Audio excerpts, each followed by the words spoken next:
Hey guys, and welcome to another episode of Car Extra Racing 2 with BrogAutohaus. Today's event, we've got a lot of fun stuff going on. We got the Eleganto tune. We're going to do some top 32 competitions and talk about that.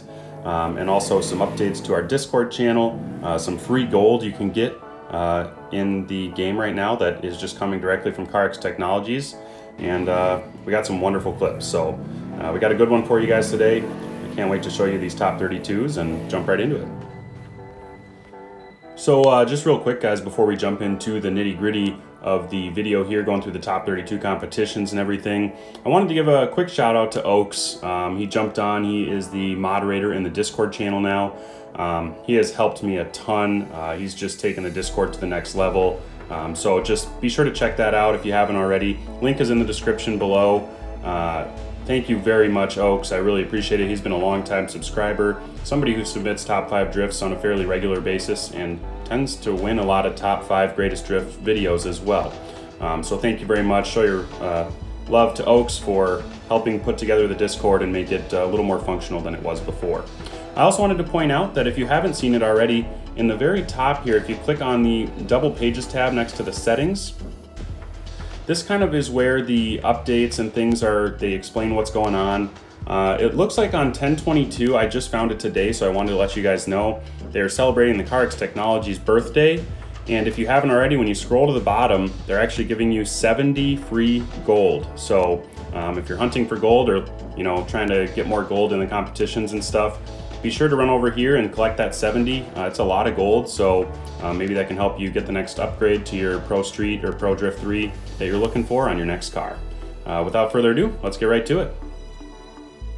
So this is the Bronze XDS Tandem competition. When you click on top 32s, the Bronze XDS is an option on the right side. This is the tandem competition where if you hit the opponent or anything like that, it will end the run. It's not like the point system on the other tandem competitions. This is my best qualifying run. I wasn't overly satisfied with it, but it happened to be the best one out of the 5 runs that I ran.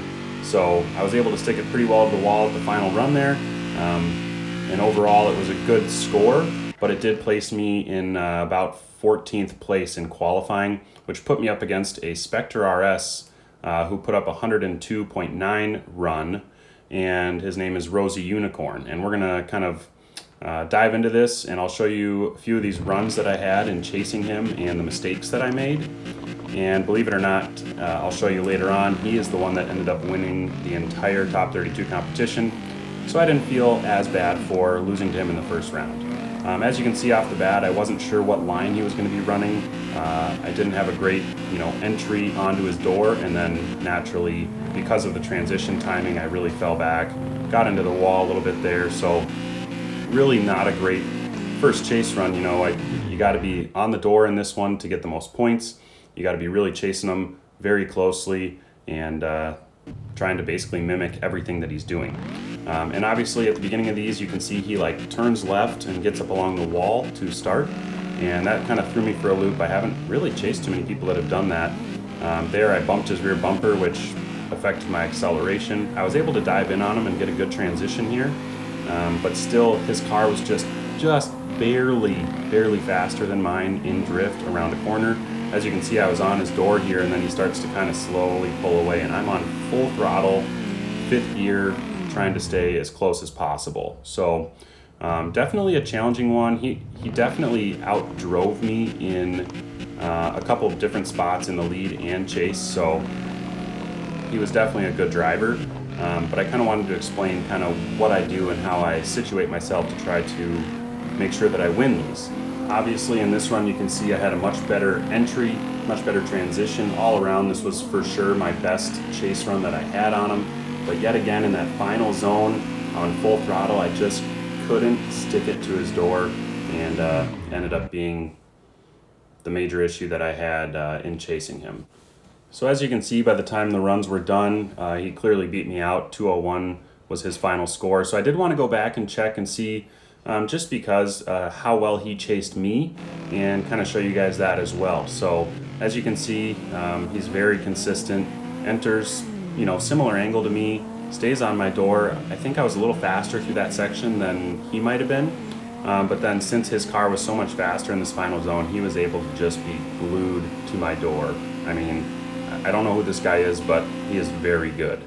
On top of that, I did want to go back and review after all these losses, the final, this is the finals of the top 32. You can see in Chase here is the guy that I lost to, and he throws it in, bumps into him pretty hard, which I was surprised didn't end the run right there, but really well done tandems here.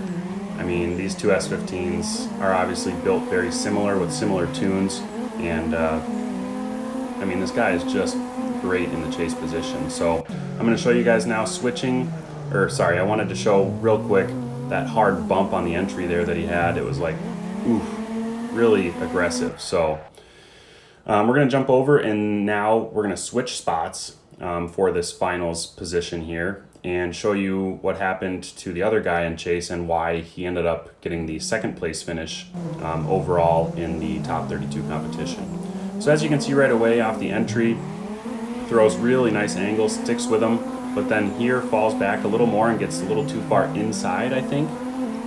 Transitions to the final corner and puts it on him pretty good, but just isn't able to stick it quite as close as what the other guy there was able to do. So thought that was quite interesting, just kind of reviewing some of those and seeing what we thought. I also did want to jump over and show you guys the top 3 qualifiers from the top 32, starting with the hot rod that had the highest score. And to be honest, when I watched all 3 of these top runs, I was kind of disappointed. I think they need to add some sort of proximity to the wall or zones. Like you can see here, he transitions, he's not too far into that second outside zone, and then on the third and final outside zones, he's pretty far in on the corner. His rear tire is just barely touching those zones, and then he finishes on the far right and essentially ran into the wall.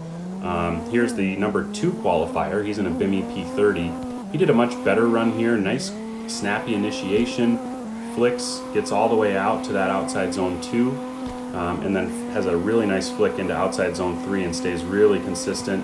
Comes off the wall a little bit, but then brings it all the way back out for that final outside zone. But then he straightens at the end, which in Formula Drift would be a total incomplete run. So there's some frustrations with how they go about grading these, in my opinion. I know I'm being picky, and it's not like I'm some perfect driver either. But I was just kind of disappointed. Like there, he, outside zone 2, he barely got his tire in. In most drifting judging, that's going to be a major point deduction since you're not filling that zone. So we are going to jump into the full tuning details on the Eleganto. This is a Lexus IS 250F or IS 350F coupe. Really a cool car. It's a tier 5 vehicle, and this thing is fast, even with the stock motor. Really nice. I do have the missile body kit on it. Kind of an aggressive look compared to stock. They also have a CBW kit and an R&T kit. The R&T kit actually looks really cool too. I thought about putting that on, but I'm just going to stick with the missile kit that I've got on for right now. And tuning wise, you can get my tune in the tuning workshop. It'll be named BrogAutohaus, as they always are. We'll jump into the settings here and show you guys what I've got set up. If you want to copy this over rather than purchasing the tune, some people might think that's worth it. So front suspension, we're running 10 centimeters of spring size, 75 on the stiffness, kind of in the middle, sway bar as well. Just a little tiny bit of wheel toe. If it's at 0, it's probably not going to make a huge difference.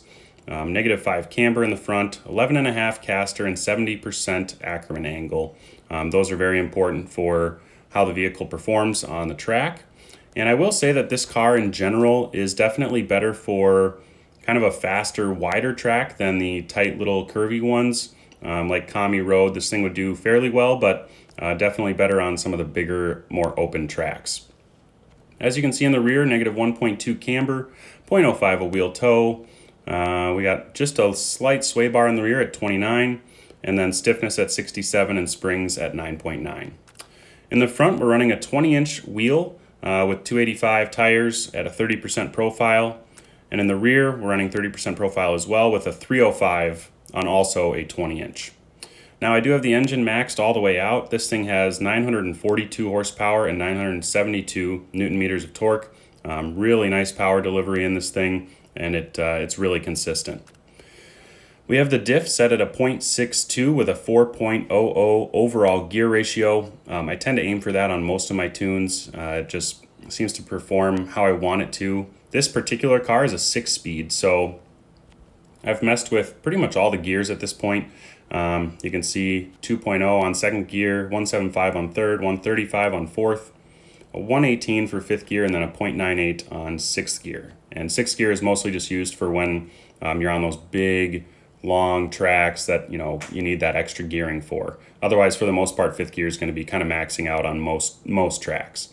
You want your gear shifting delay as low as possible. That's the best way to make sure that your shifts are smooth and efficient, and there's no lag in between shifting gears.